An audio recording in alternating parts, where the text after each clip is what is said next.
Hey everyone, it's Tom Seymour from VHS Massacre. I don't always review video games, but when I do, I review retro video games. So I'm going to be looking at the Evercade Amiga collection. Of course, the Evercade is a handheld and sort of desktop game system that uses physical cartridges and really curates them in a really amazing way with volumes of games.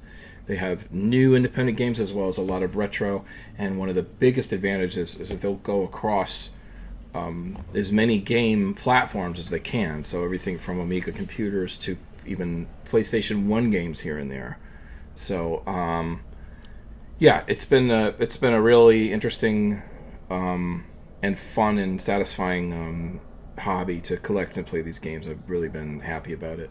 I think I have maybe I have about 15 games. I don't buy everything, but the stuff that I can connect with and I think I'll like, I'll buy. I would love to see Defender of the Crown. Obviously Last Ninja, Defender of the Crown, Archon, maybe Project Firestart. I don't know. But you'd love to see. Did I say Archon? And stuff like that. Anyway, let's look at this Amiga collection. So just to know a bit about me. So I had a Commodore 64 growing up. I absolutely loved it. By the time I got it, it was sort of past its prime. And my two older brothers had moved on to better computers and all that stuff, but I got to have it in my room and I got to play with it, so I really loved this machine. And so there's a lot of games that I was very nostalgic about. And so when the Amiga came out, our household never had it, but we had friends who had older brothers who had the Amiga. So Amiga came out, I think, slightly before Genesis, Nintendo, and then Genesis. But I always, in hindsight, I always think of Amiga as generally having Genesis level graphics at a time when that was not really possible. You know what I mean? So the Amiga was a very cool machine. Everyone was kind of mystified by it because it was at home. I mean, you could see great graphics in the arcade, but Amiga was really a step up. But for me, the Commodore really was like the thing that I really connected with. All right, so let's take a look at this.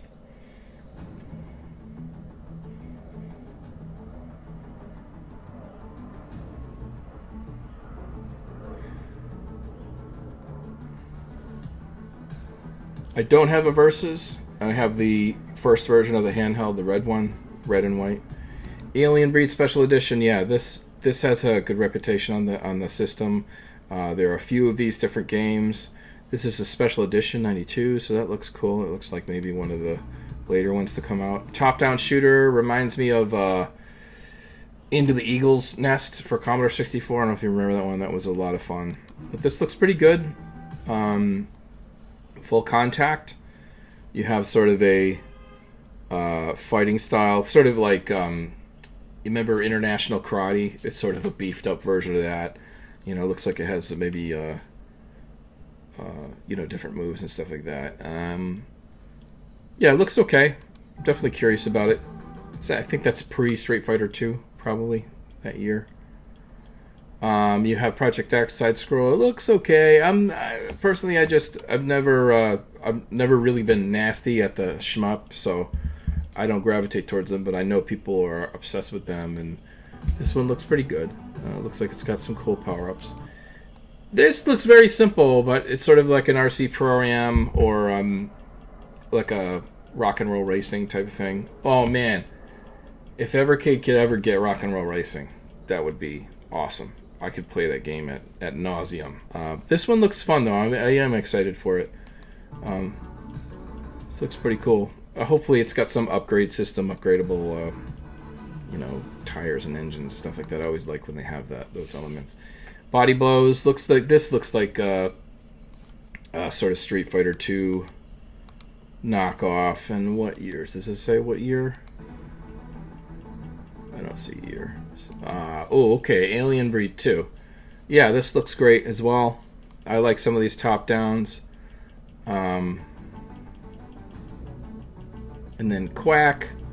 Sort of a bubble bobble type thing. It's not really my thing. Pool Could be fun. You never know.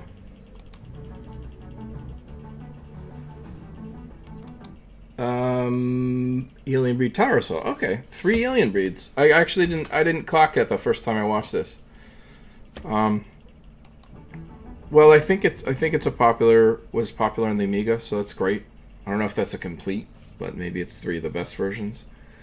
Bowling. I have a soft spot for bowling games. I don't know why. I have a Legends Ultimate Gamer, and I play world class bowling, and it's got the trackball on it, and we'll have friends over, and that's mostly what we gravitate towards playing because it's very easy, and when you spin the ball, it feels like you're bowling. Like, it's a lot of fun, but I like bowling games nonetheless. This looks okay. I'd probably play a few rounds of this. Okay, so that's the Amiga collection. I'm happy with this. I mean, I'm trying to think of stuff I like.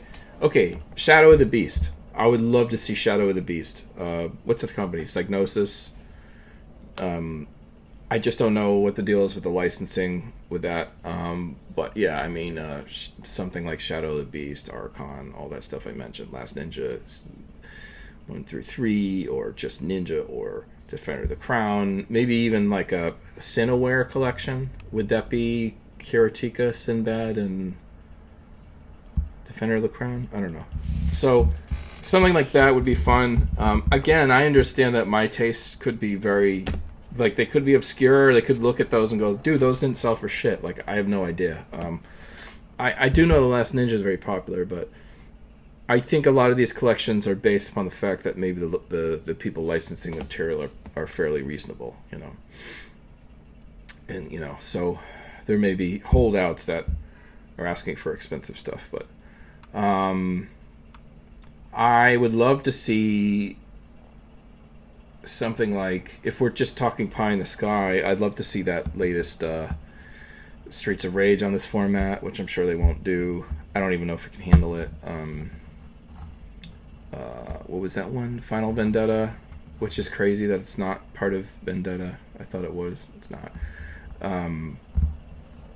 I wouldn't mind seeing a strong Konami collection. This is you know, nerd bragging here, but twice I was #1 in the world at Crime Fighters by Konami, which on the MAME version on Twin Galaxies. So I had to fight back that record twice, and then a long time ago, maybe 10 years ago, someone beat it back, and I was like, I can't do this anymore. But I'd love like a Konami collection, because you could have everything on there from Contra to Vendetta to other amazing games. Wasn't Jackal, stuff like that, anyway. But I understand if you start delving, like, the arcade might be more possible than the NES versions, right? NES is crazy, right? I don't think there's any, as far as I know, there's not many NES Evercade games, unless they're independently manufactured. Like, I know there's a few that are sort of indie games using that engine or whatever. Anyway, so this looks pretty good. I'll see if anyone likes these videos. I'll do some more. I was really thinking about it. Just so happens Evercade, I own a lot of these cartridges. I love retro games. And I was like, man, I can do a few of these videos. You know, I've been doing stuff about independent film and stuff like that. If you haven't seen my documentaries about the video store era, VHS Massacre is on Peacock and free on Prime, and it was on Mubi, and it's free on Tubi, and pretty much everywhere except Netflix. There's also VHS Massacre 2, the sequel, which did really well in the festival circuit. I think it's got 25 wins, and you can only get that on Troma now, streaming. So these movies I do for Troma, if you like Troma. And the second one is about the American exploitation film, which is like just kung fu movies and, you know, horror films and stuff like that. So anyway, if you're interested in that, check it out. And then also I have a horror film, feature-length horror film being released through MVD Group Distribution on May 16th. That's like a black and white feature-length horror film about these two people who have to do an exorcism in the cabin in the woods, and I think it's cool. So check that out. Should be able to find it streaming after the 16th. Okay, well, Thanks everyone for listening, and we'll see you next time.